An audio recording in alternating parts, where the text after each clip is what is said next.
Hello fellow gamers, this is Archimedes, the video game enthusiast from Germany.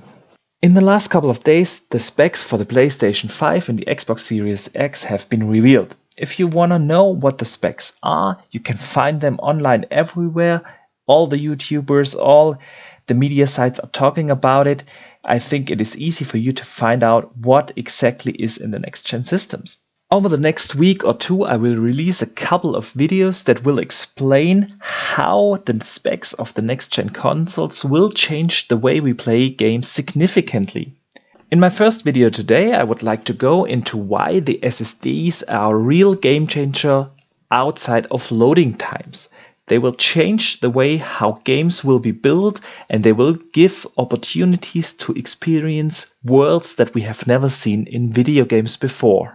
If you have watched any of the tech comparisons, you have noticed that there is a difference in speed of the SSDs that we will find in Sony's and Microsoft's consoles. Microsoft has an input-output speed of 2.4 gigabytes per second, and Sony will have 5.5 in their PlayStation 5. But why should I as a gamer be excited about these numbers? Well, obviously, one major advantage of SSDs are the reduced load times. I don't think I have to explain in detail why reduced load times are great for us gamers. We are all happy if we don't have to stare onto loading screens for minutes and minutes. This will change the way how we experience games significantly.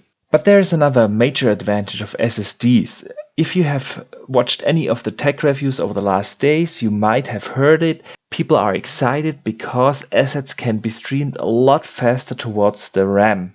What does that mean? Well, in principle, a game has to load all the textures, all the characters, everything that is happening on screen into the memory.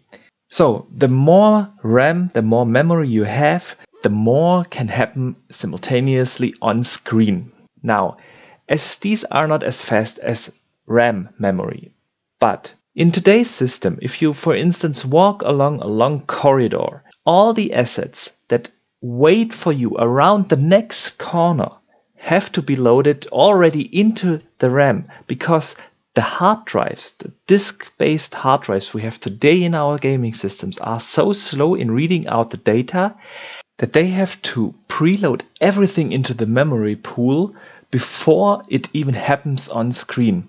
That is why some games are really designed to take a little break and load in the assets from the hard drive. This is the typical elevator ride or the walk along a long corridor.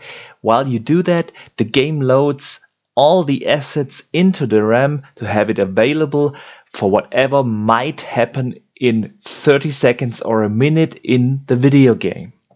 So, to improve the visual quality and the amount of stuff happening on screen, typically when you make a jump from generation to generation, the amount of available system memory has increased significantly. Let's have a look here on how big the improvements of memory available were in previous generations. A jump from generation to generation meant that we had an increase of available memory of up to 16 times more than we had in a previous generation.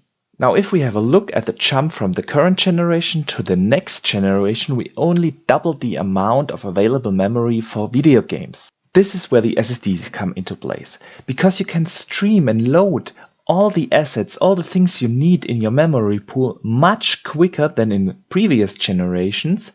You don't need such a big jump in the available memory. You simply load the textures and everything you need into your memory as you see it on the screen. Load times from hard drive to memory only will take 1, 2, or 3 seconds, and that means that the levels can be designed significantly different. No more long elevator drives, no more long walks along corridors while we are waiting for the assets to be loaded from hard drive into memory pool. Game worlds can be designed completely different because the developers don't have to think about what to load into the memory. If you might walk around the next corner to the left side or to the right side, if you enter a building or not, all the assets can be streamed in a lot faster, and this is going to change the way we play video games significantly. Now I know that this won't happen overnight. Within the first year or two of the upcoming generation, we will see games being released on the current systems and the next-gen systems. Now this will change in the future. After a few years in the next generation, game designers really can rely on having a SSD in the system, and that is when we will see a complete game changer in how video games are designed. You could bring up the argument that all the games for the next generations are also designed for PCs, and only a few PCs actually have these fast SSDs in their system. Now here comes a prediction from my side. Once we are a few years into next generation and there are millions of consoles out there that have the SSDs in the systems, game developers will make it mandatory for PC gamers to also have SSDs in their gaming rigs.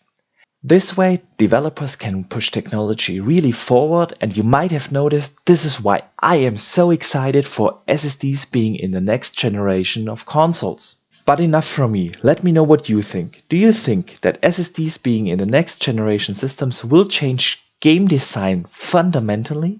Will we see improvements outside of loading times?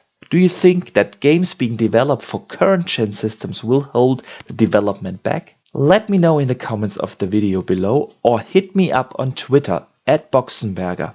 I always discuss the latest in gaming and share a lot of screenshots from the games I'm playing. And please, if you liked that video, hit that like and subscribe button and consider sharing it out on social media with fellow gamers. Help me grow my channel, I would greatly appreciate it. But for now, thank you very much for watching. I see you the next time and game on!